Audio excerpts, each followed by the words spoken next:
السلام عليكم ورحمة الله وبركاته.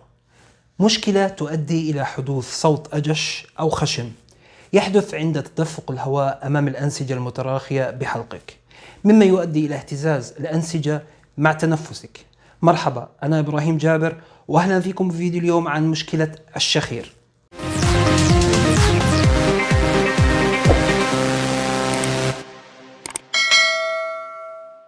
بالبداية خلونا نتعرف ما هو الشخير. الشخير هو الصوت الذي تنتجه اهتزازات أنسجة مجرى الهواء العلوي الناعمة أثناء نومك. عندما تغفو تنتقل من حالة النوم الخفيف إلى النوم العميق.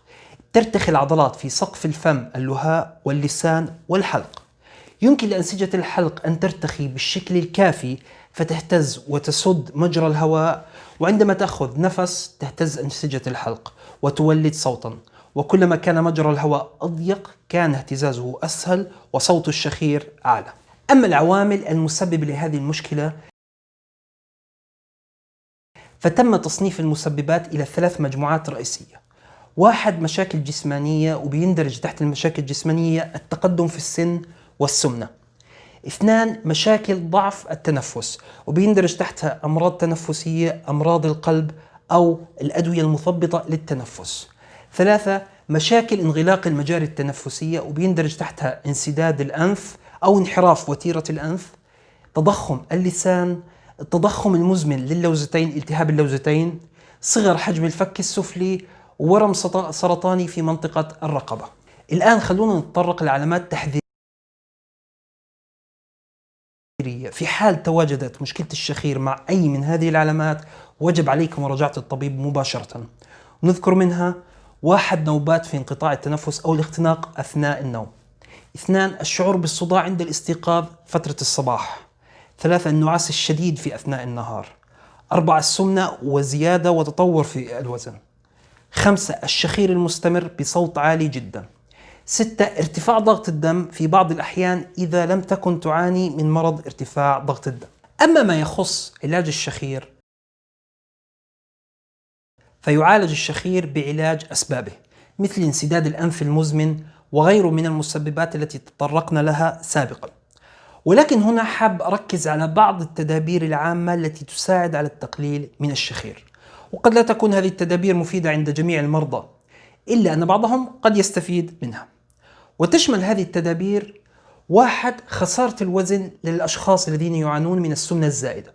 خسارة الكيلوغرامات الزائدة قد تكون كفيلة بتخليصك من الشخير. 2 ابدأ بالنوم على جانبك. أحيانا قد يتسبب النوم على الظهر في تحريك اللسان في الفم ليغلق الحلق بشكل جزئي، الأمر الذي قد يعيق حركة الهواء عبر الحلق.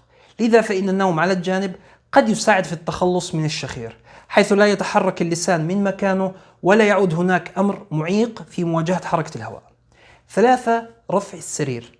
جرب القيام برفع مقدمة السرير فقط لعدة سنتيمترات من جهة الرأس، واجعلها على مستوى أعلى من مستوى باقي السرير. قد يساعدك هذا على إراحة المجاري التنفسية، وقد يسمح للهواء بالحركة بحرية أكبر عبرها مع الحفاظ عليها مفتوحة طوال الوقت. 4 استعمال أدوات خاصة للأنف. تتوفر في الصيدليات لاصقات أنفية توضع على عظمة الأنف للمساعدة على التنفس بشكل أفضل، مما قد يقلل من الشخير أو يخلصك منه تماما.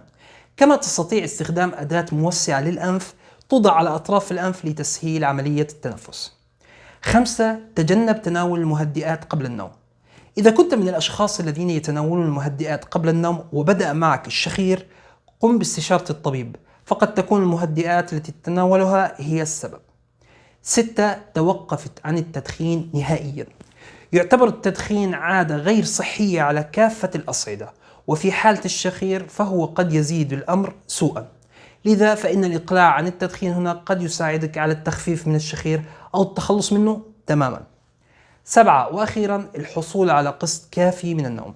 احرص دائما على الحصول على كفايتك من النوم ليلا، إذ أن عدم قيامك بذلك قد يكون أحد العوامل التي تزيد من الشخير سوءا لديك. وأختم وأقول: اللهم صل على سيدنا محمد وعلى آله وصحبه وسلم. ودائما آخر دعوانا: اللهم اشف مرضى المسلمين وأعن مقدمي الخدمات الصحية على أداء رسالتهم. كان معكم إبراهيم جابر، والسلام عليكم ورحمة الله وبركاته.